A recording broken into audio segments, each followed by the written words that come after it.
Bom, e agora ao vivo eu converso com a Ana Amélia Lemos, jornalista, comentarista do canal AgroMais, parceiro aqui do nosso Grupo Bandeirantes. Obrigado, Ana, pela presença e boa tarde. Boa tarde, Vitor. Boa tarde aos nossos telespectadores. Já as coisas estão caminhando rápido, e ainda bem, não é? Embora tenha algumas pedrinhas pela frente. Pois é, e amanhã, inclusive, está prevista uma reunião, né, Ana, entre o presidente Lula e a presidente da Comissão Europeia, o presidente do Conselho Europeu, justamente para alinhavar os últimos detalhes. Você diria que agora vai, estamos perto mesmo, deve acontecer a assinatura do acordo?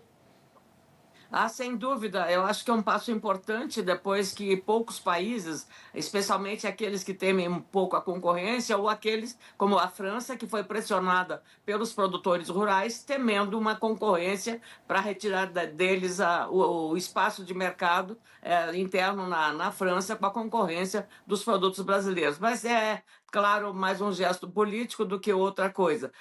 O fato é que, como disse o ministro Mauro Vieira, o chanceler, é um acordo que é o maior acordo comercial do mundo. São 27 países do continente europeu, mais os 5 países aqui da América do Sul, liderados pelo Brasil e Argentina, que são os maiores parceiros comerciais também dos países europeus. Agora, alinhavar, alguns passos terão que ser dados do ponto de vista burocrático, como são esses acordos. Eles precisam ser submetidos, Vitor, a todos os respectivos países, congressos de respectivos países, e aqui no Brasil, o ministro Mauro Vieira está prometendo agilizar, junto à Comissão de Relações Exteriores das duas casas, porque no caso brasileiro, como é bicameral, o acordo precisa ser passado pelas duas casas, pelas duas comissões. Isso normalmente é muito demorado. Às vezes tem acordos comerciais ou acordos bilaterais que ficam dormitando lá no Congresso Nacional. Claro que é uma ação mais incisiva, do ponto de vista da relação e do pedido, pode agilizar. Há também o aspecto que alguns ministérios precisam se manifestar também, como a Casa Civil, que faz a distribuição desses procedimentos, eu diria, regimentais e protocolares. E aí passa. Parece que a gente perdeu contato aí, né, com a Ana Amélia. Ou entrou alguma chamada ou foi alguma oscilação aí na internet. A Ana falando com a gente sobre a assinatura do acordo entre o Mercosul e a União Europeia. A previsão é que aconteça no sábado, né? Amanhã, sexta-feira, tem uma reunião importante do presidente Lula com a presidente da Comissão Europeia, Ursula von der Leyen, e aí os últimos detalhes devem ser firmados. Agora sim, Ana, está de volta aqui com a gente. Pode concluir.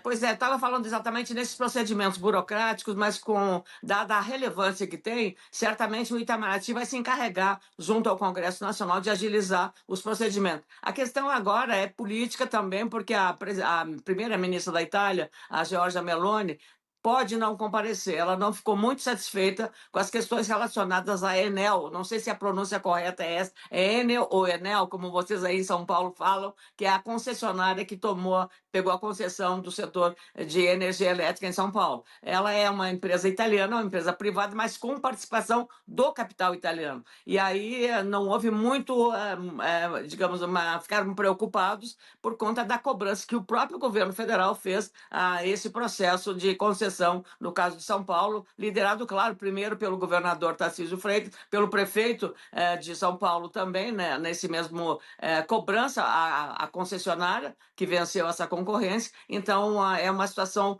também delicada que precisa ser consertada aí para que todos os pontos, não só políticos e institucionais, mas também práticos, sejam obedecidos, meu caro Vitor. E aí dá para estimar tempo, Ana? Ou seja, de quanto tempo a gente está falando até que todos esses passos sejam dados e aí finalmente comece a valer o acordo? É muito tempo ainda, Vitor, é muito tempo, porque você imaginar que todos os congressos precisam se manifestar, e se algum país botar mais uma pedrinha dentro do Congresso, manifestações dos seus produtores na Polônia ou nos outros países que vão ter que assinar o acordo, é imaginável que aí vai um bom e longo tempo. Tem muita gente já trabalhando nas redes sociais dizer que nós vamos tomar vinho mais barato. Não é bem assim, porque ele não entra em vigor imediatamente. Talvez algumas cláusulas, alguns produtos possam ser beneficiados por uma agilização, mas eu não creio que isso precisa ser. O procedimento ele é bastante lento quando se trata dessa questão de depender de aprovações dos respectivos congressos de cada país. Então, naqueles que têm situação como é bicameral, como no Brasil, mais demorado ainda ficará o procedimento. E, como eu disse, vai depender das pressões internas que cada país terá em relação a esse processo. Mas o fato importante na minha avaliação é que, depois de 26 anos de andamento, você chegar a este momento, não há como você não festejar ou celebrar um acordo dessa natureza. Ele tem impacto, sim, claro, mas também há um interesse muito grande dos grupos europeus, especialmente da Europa Ocidental, no caso Itália, França, Alemanha, Portugal, Espanha, que têm uma relação muito íntima, estão participando de muitas concessões na área do setor público de serviço, mas mais do que isso, tem grandes empresas produzindo, trabalhando no Brasil há muito tempo no setor automotivo, em outras áreas da produção e da área empresarial e industrial. Então, não há como você não imaginar que esse acordo tem um significado muito importante para os países do Mercosul, mas especialmente para os interesses econômicos dos grupos europeus, no Brasil, na Argentina, no Uruguai, no Paraguai, onde vai ser assinado o acordo, e também na Bolívia, meu caro Vitor. E recapitula para a gente, Ana, quais são as condições colocadas pelo acordo, ou seja, quais são as regras, por que isso está sendo tão celebrado, qual vai ser a vantagem que terão os produtores dos dois blocos, da União Europeia e do Mercosul, Ana? Bom, primeiro que em alguns produtos a União Europeia não tem capacidade de fornecer o produto para o seu mercado que necessita, porque os criadores de frangos vão precisar muito de milho para a ração para os seus animais. Então, para as suas aves ou para os seus suínos, e assim sucessivamente. Nós temos matérias-primas para fornecer à Europa e frutas, uma série uma gama muito grande de produtos que entram na área da segurança alimentar, como prefere o presidente Lula, em relação ao que nós podemos oferecer. E nós temos esse valor competitivo, porque no caso de milho, por exemplo, o Brasil tem possibilidade de fazer 2 a 3 safras. Vitor, e qual é o país do hemisfério norte, como é o caso da Europa, que é capaz de fazer essa produção? Então, você vai examinar ponto a ponto as questões que vão caminhar muito mais rápido, por próprio interesse dos europeus, num abastecimento rápido do seu mercado também, em relação ao que prevê o acordo. Porque, em regras gerais, ele define claramente. Agora, pontualmente, cada setor vai ter um capítulo à parte para fazer essa negociação e esse entendimento. Então, agora está se festejando a questão de bebidas alcoólicas, que pode ter um avanço maior, mas também não pode esquecer que Argentina e Brasil são grandes e bons produtores de vinhos e espumantes. Então, aí há uma concorrência. Se os nossos chegarem com preço melhor, talvez os europeus passem a tomar vinhos brasileiros e espumantes brasileiros ou argentinos do que comprar os seus próprios produtos. Isso aí vai demorar um pouco, mas tudo pode acontecer, meu caro Vitor, porque o consumidor, ele se preocupa, claro, com a qualidade, mas ele se preocupa também com o seu bolso. Ô, Ana, e esse acordo, ele de alguma forma mexe com a dinâmica global de comércio, mexe, por exemplo, com as outras potências, Estados Unidos, China, afeta a relação desses países com a Europa, com o Brasil, por exemplo? Como é que esses gigantes veem a assinatura do tratado e podem ser impactados por ele?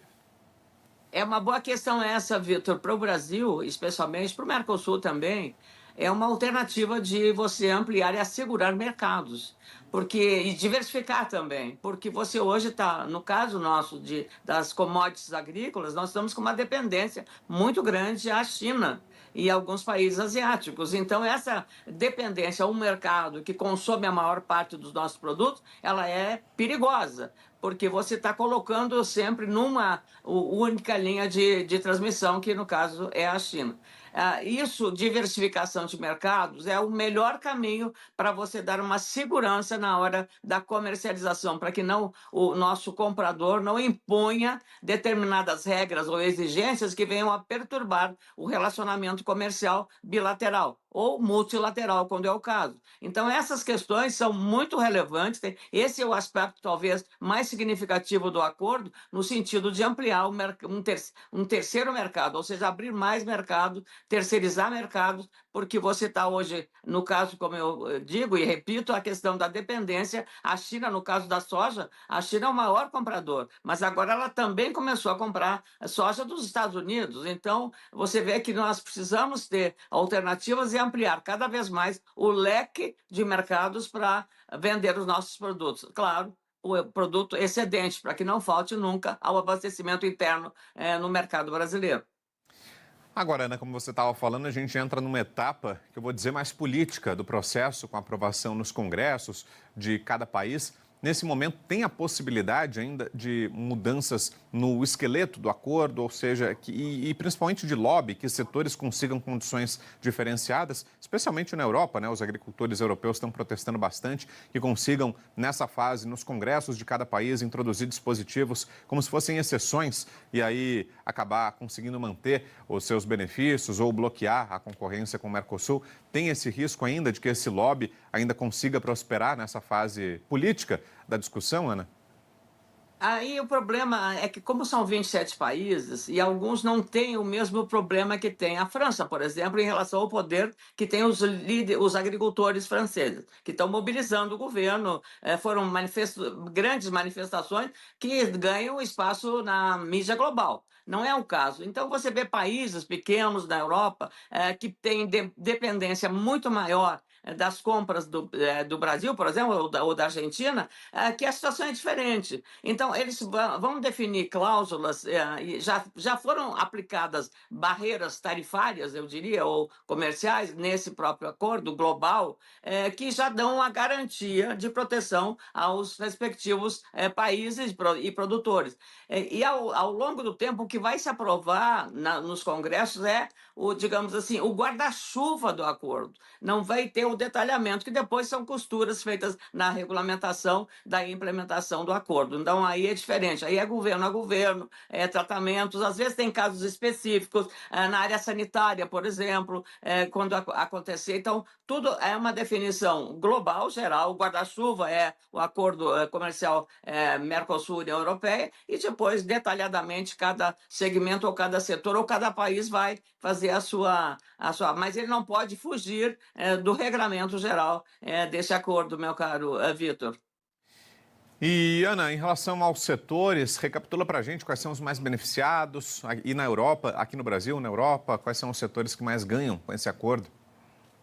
Olha, todos os setores do agronegócio serão beneficiados, todos eles serão mas é exatamente porque nós temos matérias-primas, como eu disse, ou commodities agrícolas, que eles dependem, que é para alimentação. A França, a Polônia são grandes produtores de aves, também para a carne bovina, a ração, e aí realmente nós ganhamos competitividade, vender milho, vender soja, vender açúcar. O nosso açúcar é mais barato, o açúcar nosso é de cana, o deles é de beterraba, uma beterraba própria para a produção do açúcar. Então é mais caro o açúcar na Europa. Então, e alguns outros produtos que estão também nessa própria soja também, evidentemente como líder do setor do agronegócio, das commodities agrícolas. Então vai depender muito das necessidades de cada país na definição das suas prioridades, do que eles querem comprar e daquilo que não vai, eventualmente, em primeiro momento, significar uma concorrência predatória com os produtos, com os seus produtores. Claro que os governos também terão esse viés, esse cuidado para dar um equilíbrio nessa relação, né, Vitor? Porque todos os países vão cuidar do seu interesse e, evidentemente, fazer negócios que convenham a esses países, como nós estamos fazendo na venda dos nossos produtos aos europeus. Mas é uma questão muito importante que eu volto a insistir, que é a diversificação dos mercados e a garantia seria de você ter um acordo de livre comércio, um acordo comercial desses dois grandes blocos, que é o maior. Você considerar o mercado brasileiro só, com o número de habitantes que nós temos, isso potencializado a consumidores, junto com a Argentina, que está com uma economia em ascensão, está melhorando, estava com dados muito grandes de inflação, a economia está se estabilizando na Argentina. O Brasil precisa caminhar também para uma estabilização, já reduziu também a inflação, mas precisa reduzir o custo do dinheiro, é muito caro. Hoje é o custo, o agricultor está tendo hoje uma dificuldade por conta da elevação dos custos. E a questão geopolítica também afeta. Essa crise com o Irã pode afetar a nossa compra de fertilizantes desse país, por conta do que a Casa Branca está fazendo em relação às ameaças de uma taxação a esses produtos, ou a quem comercializa com o Irã. Então, esses detalhes também podem impactar no andar da carruagem da implementação do acordo Mercosul-União Europeia. Muito bem, vamos acompanhar. Obrigado, Ana, pela presença aqui. Ótima tarde para você. Até mais.